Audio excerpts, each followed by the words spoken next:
तीसरी बार मोदी सरकार अब की बार 400 पार। लोकसभा भोटे स्लोगान निये प्रचारे नामছে বিজেপি। লোকসভা ভোটের প্রচার নিয়ে নড্ডার উপস্থিতিতে হলো বৈঠক।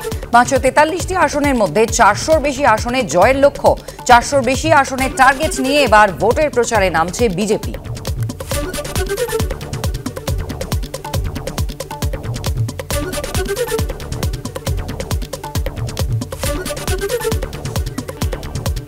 চারশো আসন কেন? স্বপ্নের পোলাওতে মনের মতো ঘি ঢালুন, এমনটাই বলছেন দেবাংশু ভট্টাচার্য। না, আমি বলছি নতুন বছরে 400 সিটের স্বপ্ন কেন? 543-এর মধ্যে বলুন না 600টা সিট পাবো। কারণ স্বপ্নে যখন পোলাও বানাচ্ছেন তখন ঘি ঢালতে কিপ্টেমি করছেন কেন? বালতি বালতি ঘি ঢালুন, কোনো অসুবিধা নেই।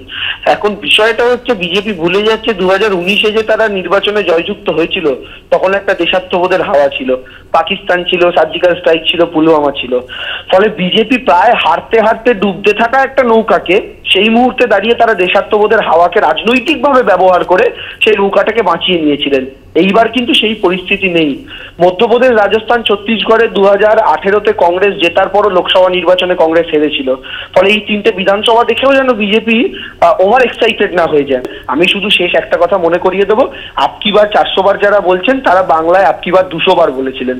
সেই 200 পার বলার পর গাড়িটা 77-এ আটকেছে। আসি পরের খবরে। অয়নশীলের সংস্থার মাধ্যমে 17টি পুরসভায় 1800-র বেশি চাকরি হয়েছিল।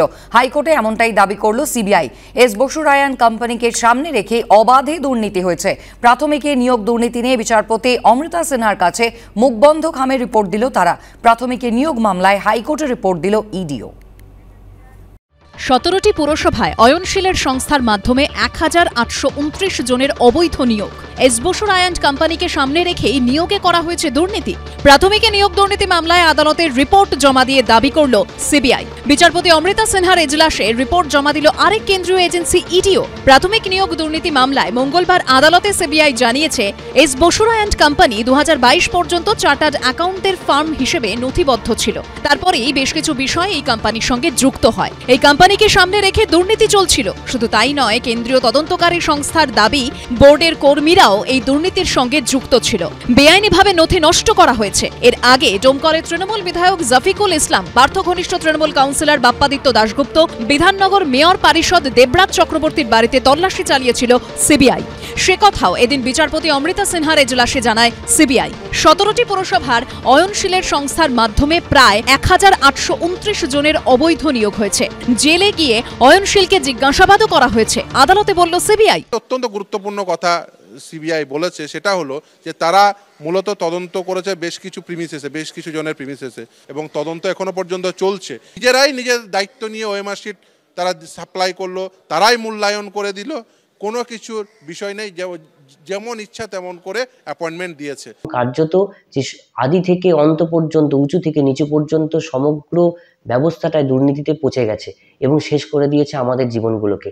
আমরা এখন কার্যত এত বছরগুলো জীবন থেকে হারিয়ে যাওয়ার পরে আমরা অন্ধকারে দাঁড়িয়ে আছি। এদিকে আদালতে আরেক কেন্দ্রীয় এজেন্সি দাবি করল লিপস অ্যান্ড বাউন্সের 7 কোটি 5 লক্ষ টাকার 8টি সম্পত্তি বাজেয়াপ্ত করার প্রক্রিয়া শুরু করা হয়েছে। তদন্তের প্রক্রিয়া নিয়ে আমরা নয়, গোটা রাজ্যবাসী সন্তুষ্ট, কিন্তু তদন্তের গতি স্লথ, এটা নিয়ে মানুষের উদ্বেগ আছে। এটা নিয়ে মানুষের মনে কিছু সময় হতাশা তৈরি হচ্ছে। আমরাও চাই দল হিসেবে তদন্ত দ্রুত হোক এবং প্রকৃত অপরাধীরা সামনে আসুক। দেখুন, এটা সম্পূর্ণভাবে একটা আদালতে সিবিআই এর রিপোর্ট।